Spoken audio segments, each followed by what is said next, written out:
Está em Números capítulo 11, de 1 a 9. Números 11, de 1 a 9. E aconteceu que, queixando-se o povo, era mal aos ouvidos do Senhor, porque o Senhor ouviu e a sua ira se acendeu, e o fogo do Senhor ardeu entre eles, e consumiu os que estavam na última parte do arraial. Então o povo chamou Moisés, e Moisés orou ao Senhor, e o fogo apagou. Pelo que chamou aquele lugar Taberá, porquanto o fogo do Senhor se acendera entre eles. E o vulgo, ou chamado também populacho, que estava no meio deles, veio a ter grande desejo, pelo que os filhos de Israel tornaram a chorar e disseram: quem nos dará carne a comer? Lembrando-nos dos peixes que no Egito comíamos de graça, e dos pepinos, e dos melões, e dos porros, significa alhos, e das cebolas e dos alhos. Mas agora a nossa alma se seca, coisa nenhuma há senão esse maná diante dos nossos olhos. E era o maná como um semente de coentro, e a sua cor, a cor do bidélio. Espalhava-se o povo, e o colhia, e o moía, e em moinhos o moía, e num grau o pisava, e em panelas o cozia, e dele faziam bolos, e o seu sabor era como o sabor de um azeite fresco. E quando o orvalho descia de noite sobre o arraial, o maná descia sobre eles.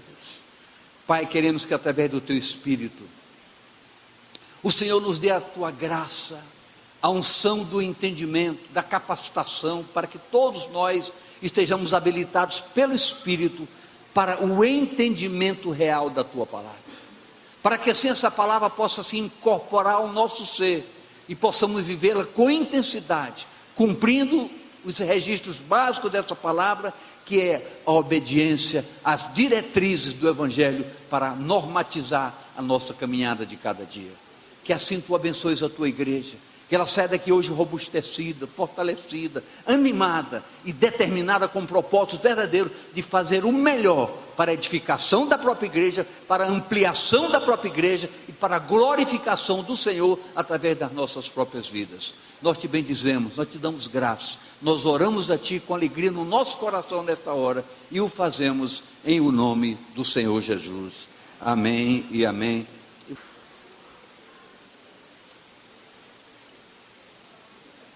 Houve fogo no arraial, fogo consumidor. O que a Terezinha ministrou no primeiro momento hoje do Tadel, ela teve a coragem e a dignidade de se expor do que diz respeito aos seus pensamentos, como pensava, como agia, como achava que as coisas deveriam ser. E é preciso realmente ter humildade para reconhecer falhas e equívocos. Mas uma das coisas que mais maltrata o coração de Deus é a murmuração. E a murmuração advém sempre das nossas razões, de querermos ver as coisas ao nosso modo, à nossa maneira, que as coisas fossem como nós achávamos que deveriam ser. Ouvir o que queríamos ouvir, sentir o que queríamos sentir. No dia a dia da igreja, há evidência de problemas advindos de alguma forma de murmuração. Sempre é uma forma de murmuração, sempre. Isso porque as pessoas querem muito que as coisas aconteçam como elas gostam, como elas acham, ou que infelizmente nem sempre é como a gente quer. Bom seria se todo o púlpito falasse o que nós gostaríamos de ouvir. Isso seria maravilhosamente interessante. O problema é que Deus não está preocupado com o que eu quero ouvir. Deus está preocupado com que nós entendamos o que Ele quer que nós recebamos para o viver do dia a dia. Esse compromisso, e foi dito aqui nesta noite, que a nossa criação foi imagem e semelhança de Deus. A performance que eu preciso trabalhar para que aconteça é que a minha jornada tenha semelhança com aquele que me criou, a sua imagem, a sua semelhança. Para isso, eu preciso abdicar de muitos direitos e de muitas razões, de muito querer, para poder me adequar à vontade do Senhor para a minha vida. Eu disse aqui domingo que muitas vezes a gente pronuncia o nome Jesus de maneira muito vulgar. Todas as vezes que nós abrimos a nossa boca para pronunciar o nome Jesus, tem que ter um reconhecimento muito mais amplo, porque Jesus Cristo é o Salvador e Senhor de nossas vidas. Estamos falando com o Senhor de nossas vidas. É preciso então que esse entendimento norteie de maneira muito radical a nossa maneira de caminhar. O que é murmuração? Tem a ver com dois segmentos de vida. Primeiro, a murmuração do povo de Deus, do povo chamado povo de Deus, povo de Israel, começou no Egito. Por que começou no Egito? Porque no Egito havia a pressão do inimigo, a maneira exploradora com que o Egito já estava trabalhando em relação ao povo de Deus, redução nutritiva, tudo que podiam fazer para maltratar o povo. Um faraó que veio posteriormente ao faraó, que deu a José o governo. Depois da morte de José, o povo continuou no Egito, e veio então a escravidão no Egito. Então muitas vezes se murmura por escravidão que nós construímos em nossas vidas, por história que nós começamos a contar e ainda não acabou e precisa acabar. Muitas vezes nós estamos murmurando porque a vida não tem sido como nós gostaríamos que fosse, e muitas vezes nós não queremos saber porquê, mas muitas vezes o descobrir o porquê é entender que nós construímos alicerces em nossas vidas que foram muito mal construídos, e nós não temos coragem de desfazê-lo agora. Mas o importante é que para Deus não existe tempo, existe propósitos. E esse propósito pode ser hoje na sua vida, de destruir todas as prisões, todos os ídolos, todos os vícios que se acumularam na história da sua vida, que precisam sair para que a murmuração caia fora e você tenha uma nova história para contar. Mas a segunda murmuração vem na caminhada. Essa caminhada, que também, como foi muito bem trabalhado hoje através da Terezinha, ela é muito complicada, ela é muito desafiadora. A caminhada muitas vezes promove desobediência para com a soberana vontade de Deus. Ouvir o que foi dito aqui nesta noite é preciso que aconteça em cada mente, em cada um de nós, o espírito de simplicidade e humildade. Porque é muito fácil nós aplaudirmos alguém que está reconhecendo que falhou, chega aqui e diz: olha, eu falei por isso, depois eu entendi quando eu menusei a palavra, que o Senhor falou comigo e me mostrou isso. Vamos aplaudir? Todo mundo aplaude. Mas será que nós somos capazes de reconhecer: poxa, comigo é até pior, comigo é muito pior, eu sou pior do que isso? Será que nós somos capazes de reconhecer? Será que nós somos capazes de reconhecer que precisa haver muito mais obediência do que há, que precisa haver muito mais determinação do que há, muito mais propósito do que há? Será que nós somos capazes de ter essa visão real de que o reino de Deus é um reino totalmente diferenciado do nosso entendimento? Que o reino de Deus tem um rei, que não é a nossa vontade nem o nosso querer, que o reino de Deus tem um Senhor, que não é o vício, que não é o desejo, que não é a vontade, que não é a sensualidade, que não é a sexualidade. Será que nós somos capazes de entender isso? A construção de um novo tempo de vida, a construção de um íntegro relacionamento com Deus, demanda humildade e simplicidade. Se isso não acontecer, é impossível alguém experimentar uma conversão verdadeira. Eu posso ouvir amém, queridos? Eu sei que é muito fácil, é muito simples, por isso que a terça-feira eu considero que ela é um pouco diferente, porque ela tem que trabalhar com doutrina, ela tem que trabalhar com fundamentos que a palavra revela para nós. Então essa doutrina, esse fundamento, ela não pode fugir nem para a direita nem para a esquerda do que é a palavra de Deus. Então a palavra de Deus é diretiva, objetiva, singular, única. para que nós possamos tê-la como fundamento, como norte diretivo para o nosso caminhar. Então, essas murmurações aconteciam quando estávamos no Egito, aprisionados. Mas mesmo quando saímos de lá, recebendo a graça redentora em Cristo, muitas vezes essa murmuração continua acontecendo. E o que é que acontece em decorrência disso? Liberdade excessiva, vícios, ídolos, apegos, vulgaridade, uma série de coisas que tentam prender a nossa jornada. Essa nossa caminhada, querido, é bom ressaltar que algumas prisões geram fartura naturais. Muitas vezes nós estamos aprisionados em coisas que nos dão lucro, coisas que geram vantagens para conosco. Por exemplo, nós estamos envolvidos nos negócios lá fora que nos dão bons lucros financeiros, e nós sabemos que não são negócios corretos, mas dão lucro. Eu pergunto, é fácil abrir mão de um lucro? Fácil. É muito simples abrir mão de lucros fáceis, de ganhos fáceis. É fácil abrir mão disso? Só que o reino de Deus não tem lugar para esse tipo de comportamento.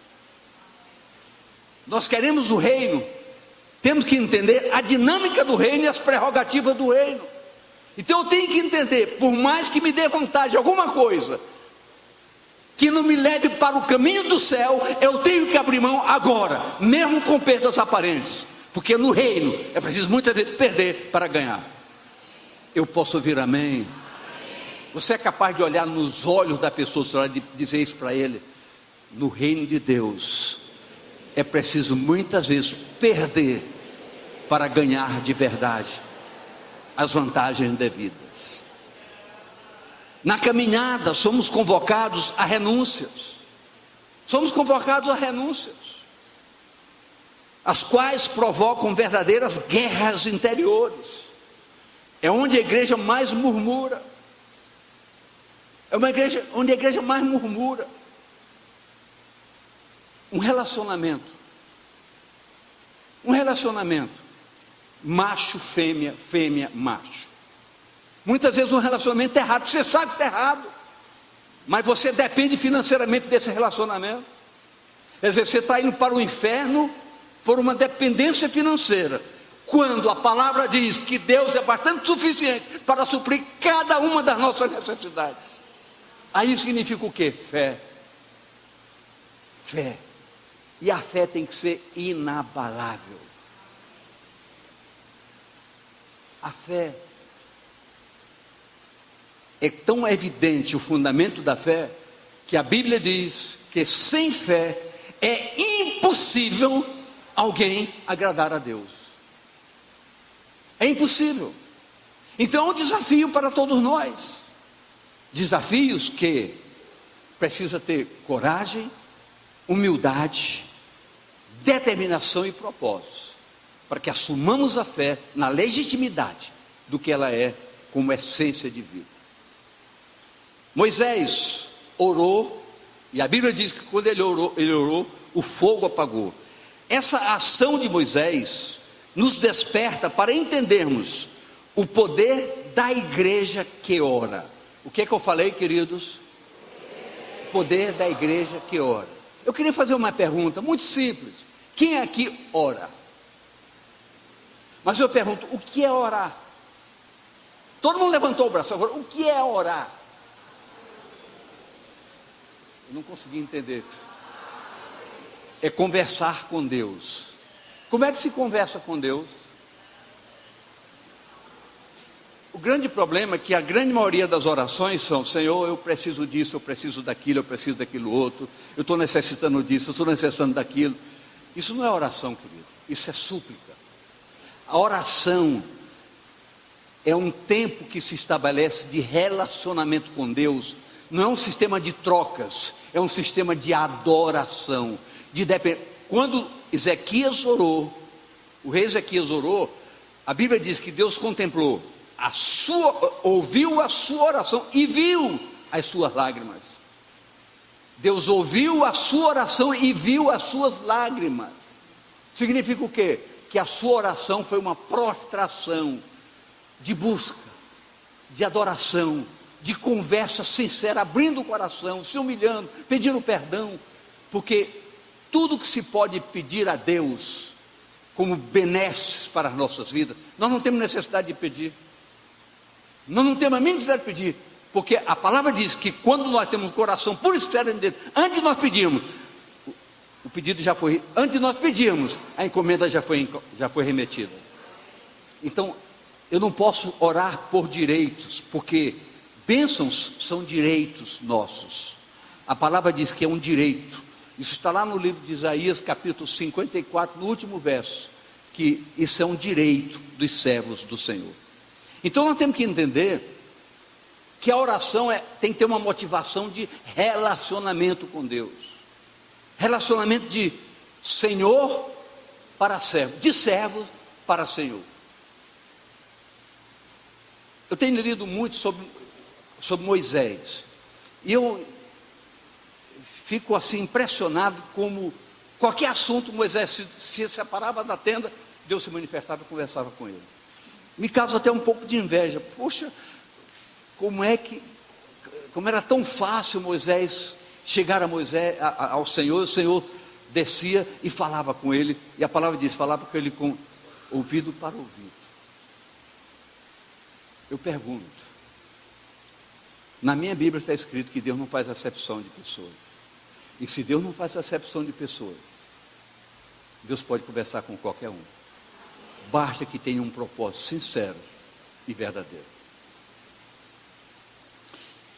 Essa ação de Moisés nos desperta esse entendimento que a igreja que ora é uma igreja de sucesso.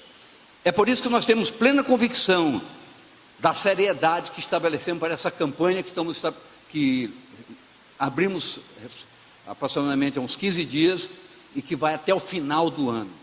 Os 4 momentos diários de oração, que já dissemos aqui, 6 da manhã, meio-dia, 18 horas e 24 horas. Ainda abrimos precedentes. Se você não pode orar nos 4 momentos, e eu entendo que isso pode acontecer,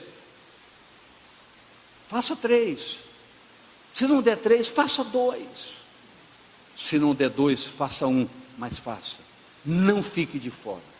Mergulhe profundamente para compor a estrutura de uma igreja que ora, mas uma igreja que busca a face do Senhor, que busca o direcionamento do Senhor. Eu ia daqui para casa no carro, eu, a esposa e uma filha, e quando deu meio-dia, dirigindo mesmo, começamos a orar. Até não, eu prefiro orar em casa, mas você está naquele horário, está ali, não importa, Deus contempla o seu propósito, não a sua forma. É o seu propósito que é contemplado. Está tomando banho, está lá. Pode fazer isso sem nenhuma dificuldade. Eu tenho certeza, igreja, e os fatos já estão acontecendo, e nós recebemos essas informações. Empregos vão ser conquistados, negócios vão ser resolvidos, relacionamentos vão ser consertados, lares que estavam para se desfazer vão ser refeitos em fundamentos. Mas muitas vezes, querido, lamentavelmente, acontece o que diz o verso 3. O verso 3. Pelo que chamou aquele lugar Taberá, porquanto o fogo do Senhor se acendera entre eles. Nós não queremos uma igreja com taberás, nós queremos uma igreja onde o fogo condenatório se apaga e a glória do Senhor se manifesta num fogo totalmente diferenciado. Isso é desafio, é propósito, mas é uma determinação que vem da própria palavra. É também fundamental o entendimento de que não nos envolvermos nem acatarmos pressões de pessoas qualificadas numa palavra comum chamada influenciadores negativos. A Bíblia coloca isso. Se eu colocasse aqui tão somente por colocar, poderia até ser criticado, dizer que no meio da igreja existe o populacho. Mas a Bíblia fala sobre isso. No capítulo 4, no verso 4 do capítulo 9 que falamos agora, fala sobre isso. Coloca o verso 4 aí, por favor.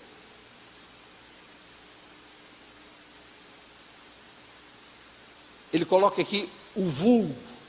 Na minha tradução aqui está escrito o populacho, que é a mesma coisa. Quer dizer, a pessoa vulgar, que estava no meio dele, veio a ter grande desejo e houve interferência de um. Então muitas vezes a gente vê no meio da igreja grupinhos formados. Grupinho formado com ideias diferentes, criando uma Bíblia própria para si. Gera o seu entendimento e começa a contaminar os outros.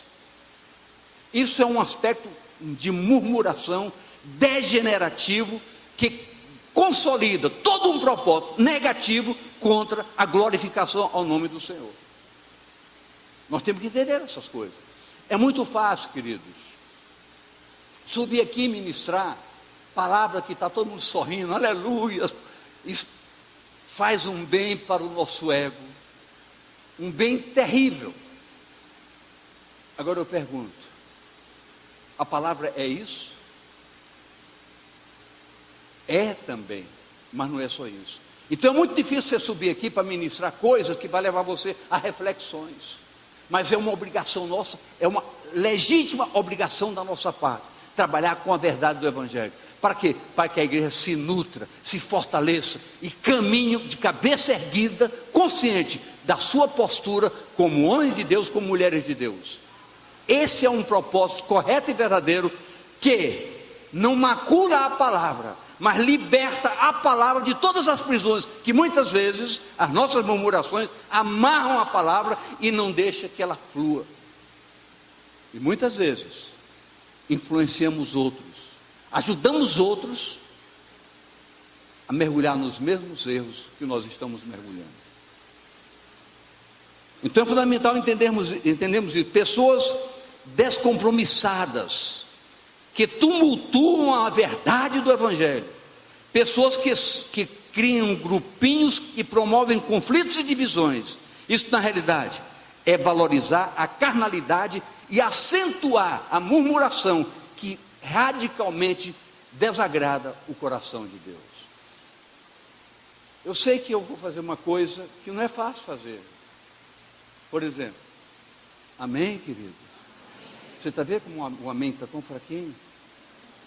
Se eu dissesse, o Senhor hoje vai mostrar a você que Ele vai libertar você, vai curar você desse mal. Amém, irmão?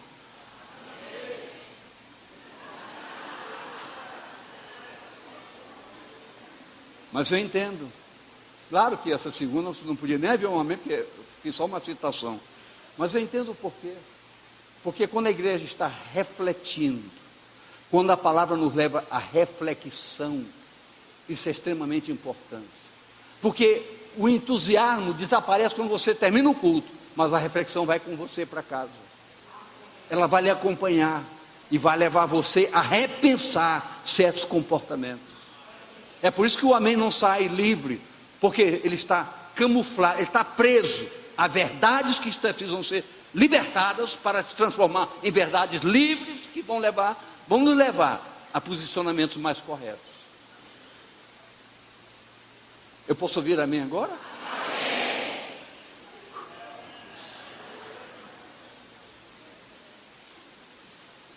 O que acontecia com o povo ali?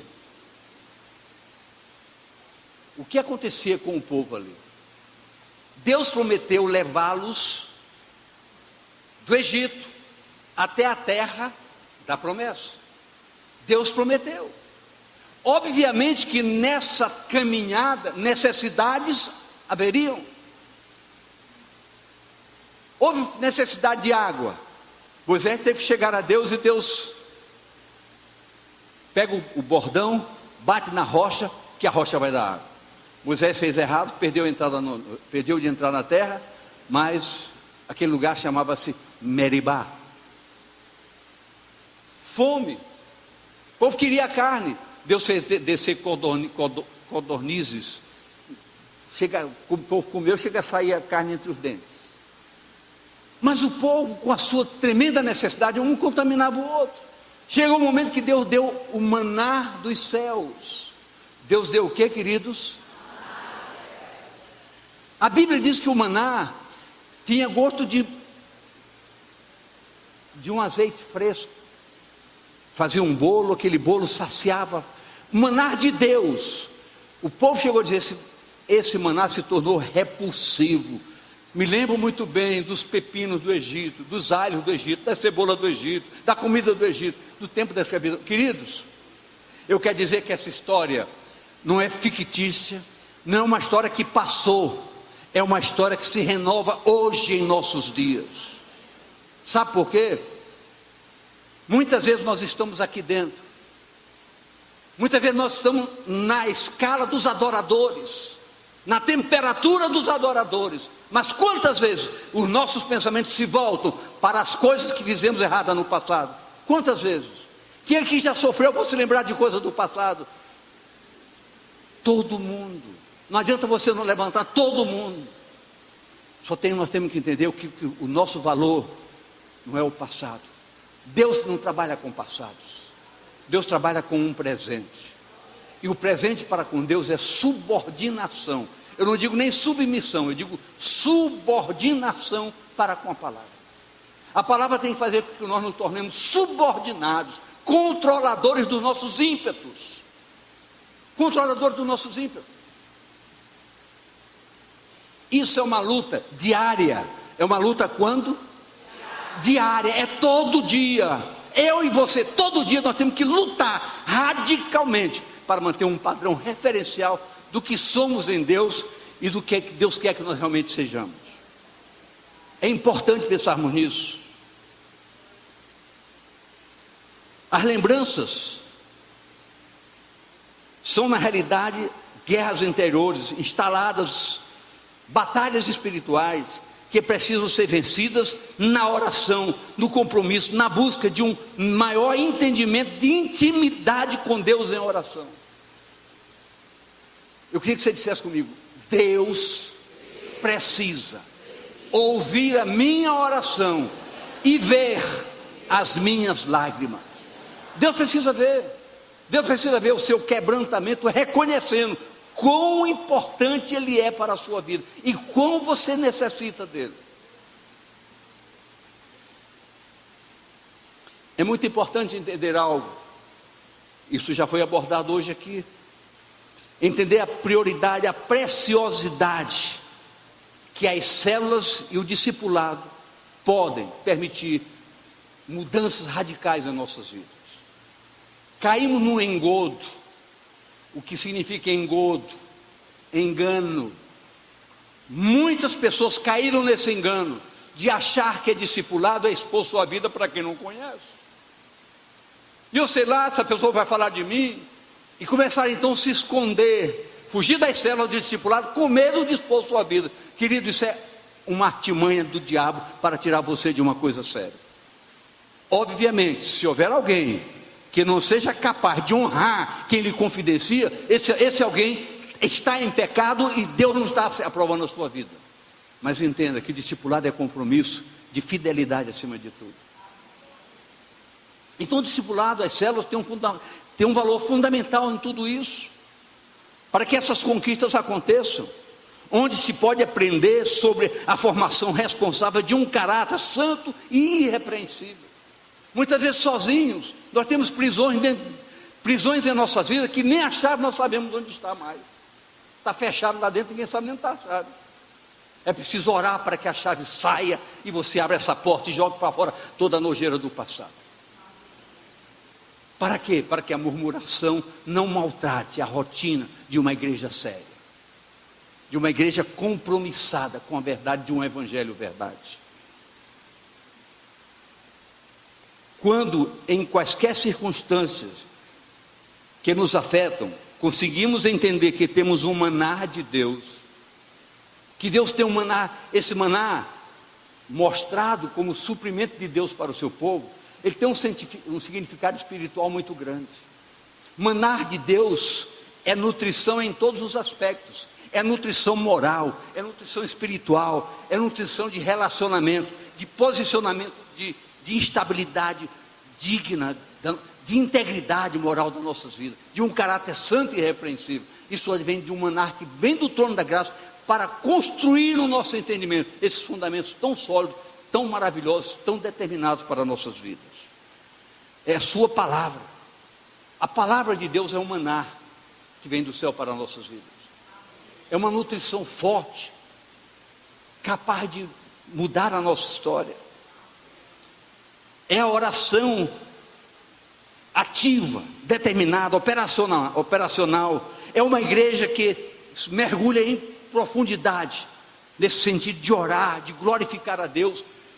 Jesus foi muito claro quando ele falou que a minha vinda foi em obediência, disse Jesus, para cumprir algo extraordinariamente difícil, que era morrer pelos nossos pecados.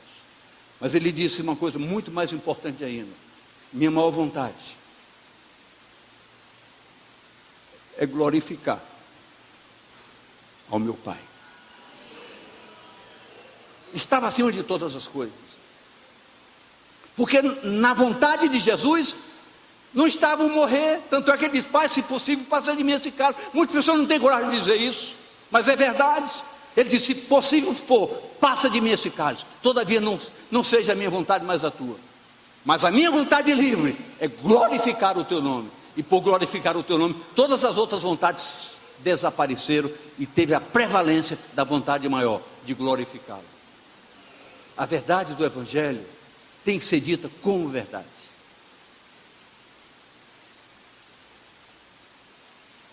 A falta disso promove o quê? Desânimo. Eu não tenho tempo. Eu estou muito cansado. A gente ouve muito isso. Falta de tempo é o que se mais ouve. A pessoa não tinha tempo demais e nos procura: pastor, por favor, ore para o Senhor me dar um bom emprego. Tinha tempo sobrando. A gente ora, abençoa o sem vergonha, consegue um emprego bom. Primeira coisa que ele faz é subir: agora eu estou muito ocupado.